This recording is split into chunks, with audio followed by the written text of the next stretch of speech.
Class Plus One Computer Science. Today is June 9 and I Jagdeep Sharma from GA Public School. Our today's topic is revision of chapter Flow of Control. इसकी जितनी भी statements थी हमने कर ली हैं.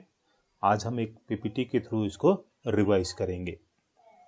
So first slide is types of statements. In Python there are three types of statements.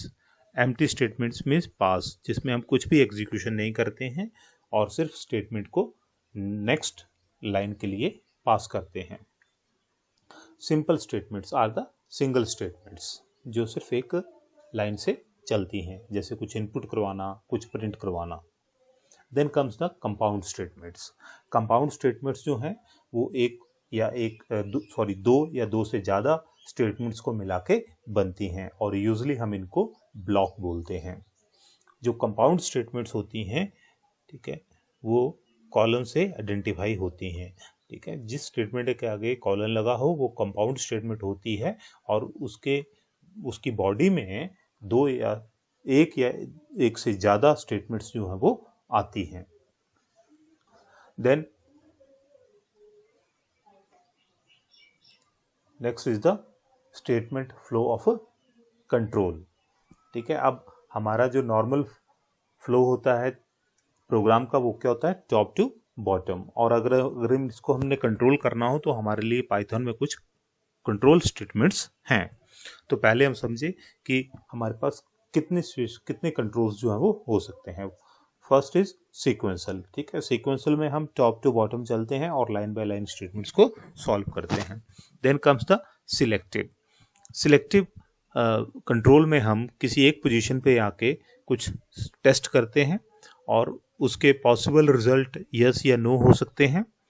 तो अगर yes होगा तो हम कोई एक स्टेटमेंट एग्जीक्यूट करेंगे और अगर नो होगा तो हम दूसरी स्टेटमेंट एग्जीक्यूट करेंगे और फिर लास्ट में हम अपने प्रोग्राम को फिनिश करेंगे.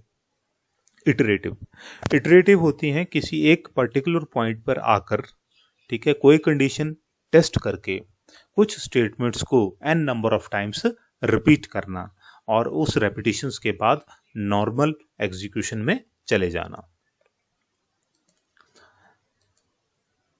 फ्लो चार्ट्स जो होते हैं वो इसी जो आपका लॉजिक है, फ्लो है प्रोग्राम का, उसको डायग्रामेटिकली रिप्रेजेंट करने के लिए यूज होते हैं.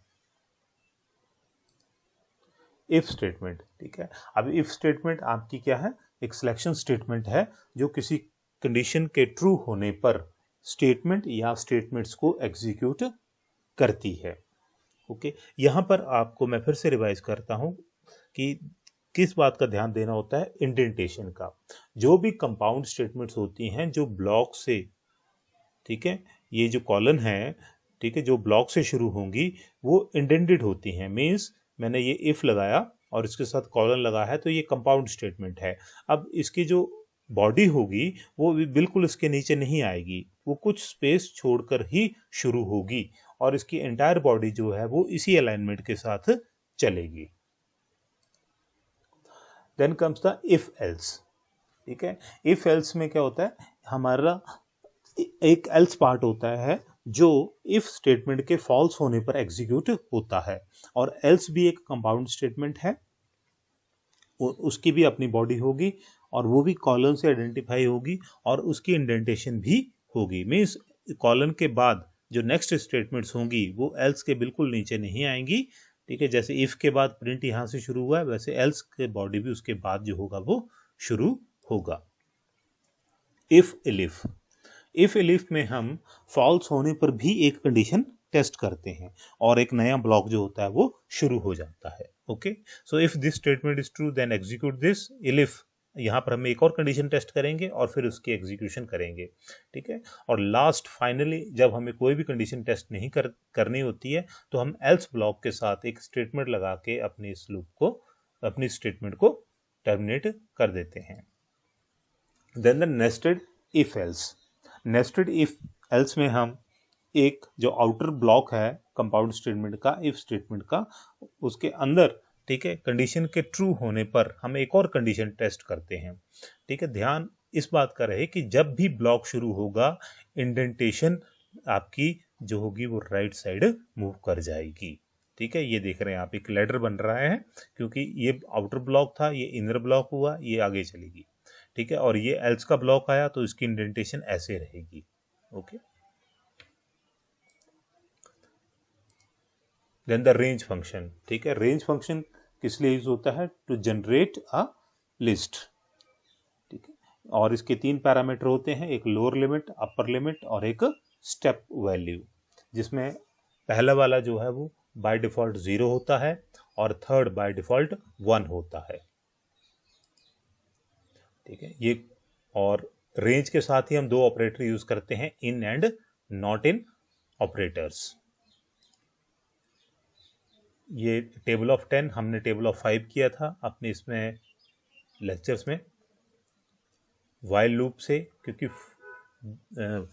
वाइल लूप जो है वो फॉर का अल्टरनेट है। Then the jump statement, 2 jump statement है हमारे पास, एक ब्रेक और एक कंटिन्यू। ठीक है, ब्रेक जो है वो लूप को टर्मिनेट कर देती है, उसकी इटरेशंस पूरी नहीं होती हैं और पहले ही जो लूप होगा वो टर्मिनेट हो जाएगा। इसी तरह कंटिन्यू करने के लिए हमारी कौन सी स्टेटमेंट यूज होती है? Continue statement. ये ब्रेक के बिल्कुल उल्टा काम करेगी। ब्रेक जो होगी वो लूप को टर्मिनेट करेगी, ये लूप को टर्मिनेट नहीं करेगी, ये लूप को कंटिन्यू रखेगी और नेक्स्ट लाइंस को स्किप करेगी। ओके, तो इस प्रेजेंटेशंस में सारे हमारे फ्लो ऑफ कंट्रोल के जितने भी स्टेटमेंट्स हैं वो मैंने कंसोलिडेट की हैं, ये आपके रिवीजन में काम आएगी। ठीक है, और जितने भी अभी आपके डाउट्स रहे होंगे वो आई थिंक इनसे क्लियर हो जाएंगे, और फिर भी आप मेरे से पूछते रहिए। Okay, thank you.